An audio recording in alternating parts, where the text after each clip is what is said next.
The weird sound my smart doorbell keeps picking up at 3 a.m. It was always focused on the exact spot near the porch steps, and the sound would build slightly, becoming less like dragging and more like slow, deliberate tapping against the wood frame of the house. I told myself it was a pipe vibrating or maybe wildlife settling into the eaves, but the sound was too rhythmic, too intentional for nature.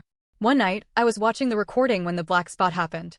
This time, instead of just the sound, there was a flicker, a split-second distortion in the feed, like bad VHS tracking.